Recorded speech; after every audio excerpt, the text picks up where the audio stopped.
Hi guys! Welcome back to our vlog! This is my Pinay and my Afam living here in America.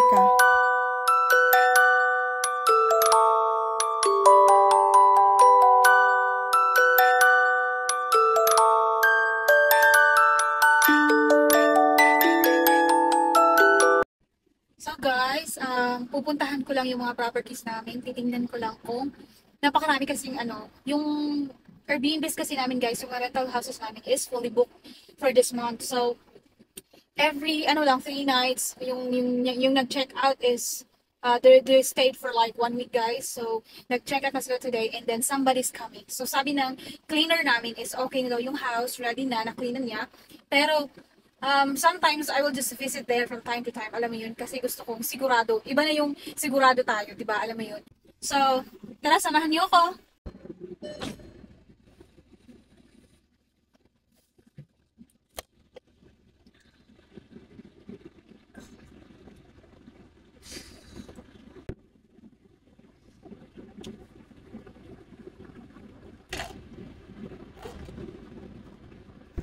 Bago tayo umalis, kailangan muna natin ayusin tong gift ko sa asawa ko. Gift ko to kay my Afam nung anniversary namin na para siyang desk guys kung magta-travel ka. Halimbawa, gusto mo mag-work by computer kung mag-travel ka. So, siya, car friendly. So, parang isusuklip mo lang sa car and then you have the lagayan ng laptop, lagayan ng coffee, lagayan ng pen. Init.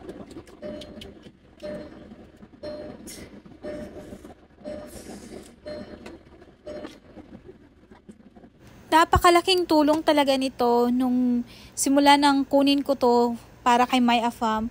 Dahil bawat pagta-travel namin guys, talagang napapakinabangan niya. Nagtatrabaho siya while nasa siya sa car seat. While naman ako yung nag-drive. Ang dami ko pang sinasabi sa inyo. Tara na nga, samahan niyo na ako. Bisitahin ang aming mga rental houses. Let's go guys!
Malapit na tayo.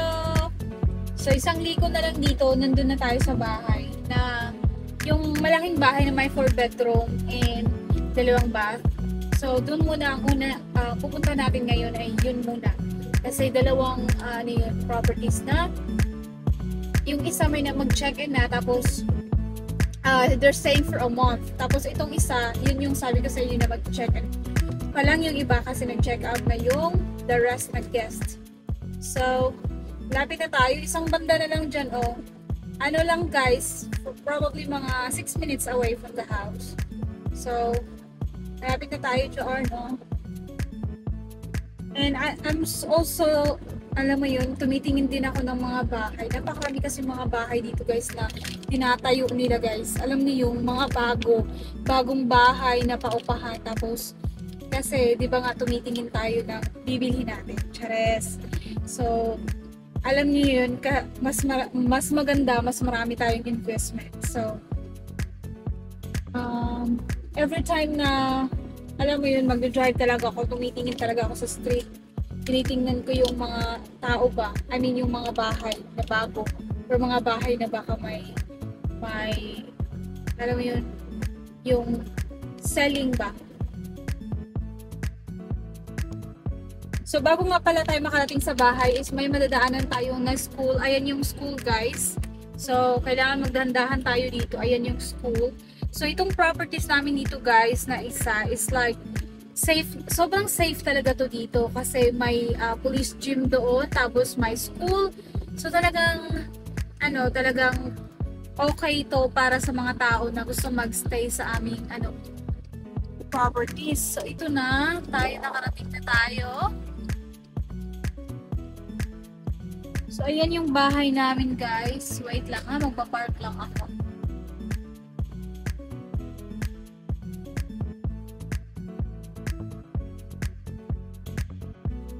Okay lang isang kamay kasi hindi naman tayo nandito na tayo. So guys, ito yung isa sa pinapaupahan namin. So Airbnb ito. So yung guest wala pa. So probably in a little bit. Usually kasi minsan gabi na yan sila dumarating. And so, di ba nga pinakita ko sa inyo na hindi pa yung mataas na damo guys. Tingnan nyo naman Ayan pa rin. Ni-report na namin yan Tumawag na ako sa city nung nakarang araw. Tumawag na ako sa kanila. May napakalawak nito guys. As in from here to there. Tapos may bahay dyan na talaga abandona na.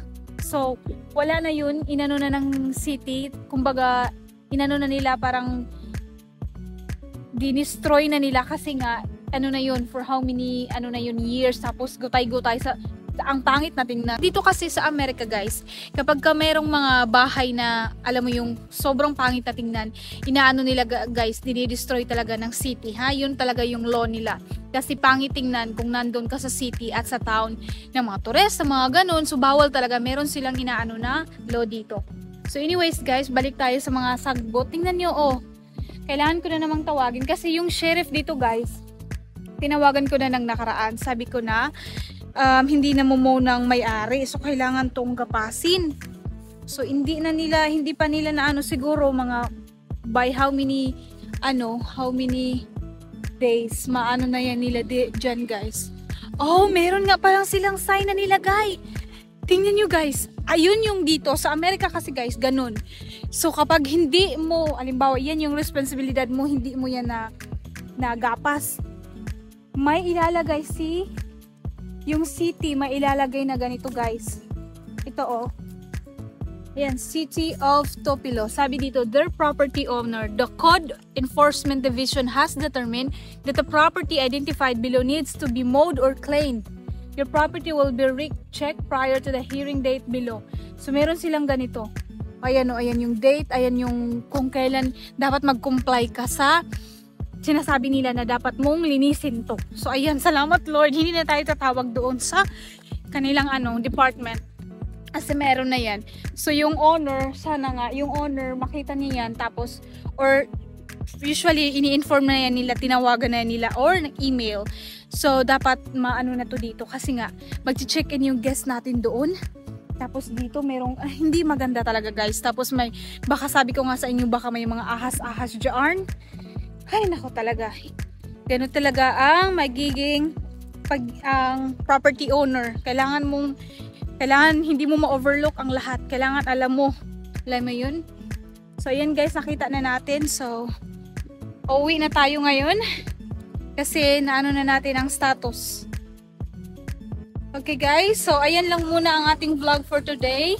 So, next time naman tayo, please do follow, comment, share, at maging active sa aming YouTube channel, sa aming Facebook, para mabigyan ka ng ayuda, ikaw at ang iyong pamilya, okay? So, ayun lang guys. We'll see you again next time on my Vix vlog. Bye!